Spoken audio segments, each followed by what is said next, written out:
ជំរាបសួរពុកម៉ែបងប្អូនតាំងថ្ងៃនឹងពុកម៉ែបងប្អូនមានមុខម្ហូបអ្វីដែរចំណែកនាងខ្ញុំវិញថ្ងៃនេះឆាត្រាប់បងប្អូនហើយរសជាតិឆ្ងាញ់ផ្អែមឈ្ងុយតែម្ដងណា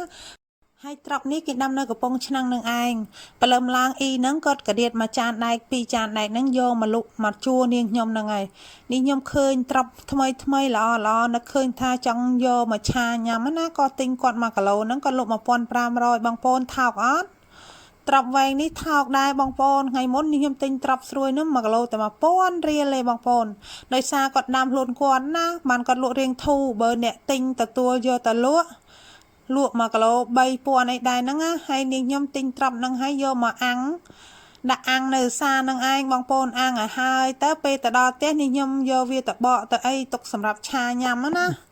ហើយថ្ងៃនេះត្រាប់1គីឡូហ្នឹងបងប្អូនដឹងបើខ្ញុំនាងខ្ញុំញ៉ាំតែឯងទេត្រាប់1គីឡូហ្នឹងណាអាំងឆ្អិនអីឆ្អិនមកដល់ផ្ទះចាប់ផ្ដើមក៏យកត្រាប់ហ្នឹងមកដាក់មកបកបងប្អូនយកត្រាប់ហ្នឹងមកបកណាបកសបកវាចេញហើយនាងខ្ញុំក៏កាត់វាអញ្ចឹងណានាងខ្ញុំអត់កាត់ជា2ជា3ទេព្រោះអីត្រាប់ហ្នឹងវារៀងខ្លីដែរគ្រាន់តែបកសបកវាចេញហើយកាត់យកអញ្ចឹងតែម្ដងទៅហើយត្រាប់ថ្ងៃនេះថ្មីឡើងផ្អែមឆ្ងាញ់ណាស់បងប្អូន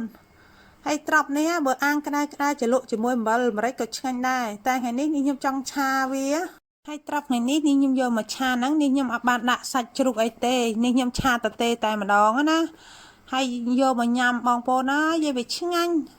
ផ្អែមមានជាតិហ្មងត្រាប់យើងនៅកំពង់ឆ្នាំងគេដាំខ្លួនគេបងប្អូនមិនមែនត្រប់ពេញទេបើត្រប់ពីពេញមកវាអត់សូវផ្អែមទេដោយសារត្រាប់វារៀងយូរអានេះត្រាប់ថ្មីពេលដែលយើងយកមកអាំងហើយយកមកឆាបងប្អូនវាឆ្ងាញ់នេះខ្ញុំចាប់ផ្ដើមឆាហើយនេះខ្ញុំដាក់ប្រេងសណ្ដែកចូលបន្តិចហើយដាក់ខ្ទឹមចិញ្ច្រាំហ្នឹងយកមកដាក់រំលីងឲ្យឡើងក្រហមឡើងឈ្ងុយបន្តិចទៅឆាត្រឡប់ចុះត្រឡប់ឡើងមើលរាងក្រហមរាងឈ្ងុយហើយក៏ចាប់ផ្ដើមយកអាត្រាប់ហ្នឹងមកដាក់ឆាតែម្ដងណាត្រាប់ឆាថ្ងៃនេះបងប្អូននាងខ្ញុំញ៉ាំតែឯងទេ1គីឡូនឹងគ្មានអ្នកផ្ទះណាចេះញ៉ាំទេអ្នកផ្ទះនោះញ៉ាំសឡមជូរទៅចឹងហើយឆាត្រាប់នេះនាងខ្ញុំលេងតែឯងតែម្ដងណាហើយបន្លែខែនេះវារៀងសម្បូរដែរមិនថាបន្លែអីទេលក់រៀងធូរថ្លៃទាំងអស់នឹងឯងបងប្អូនហើយនៅខេត្តបងប្អូនបន្លែធូរថ្លៃដែរអត់បើខេត្តកំពង់ឆ្នាំងវិញធូរថ្លៃដែរបងប្អូនព្រោះអីគេដាំបានគ្រប់គ្នាអញ្ចឹងណា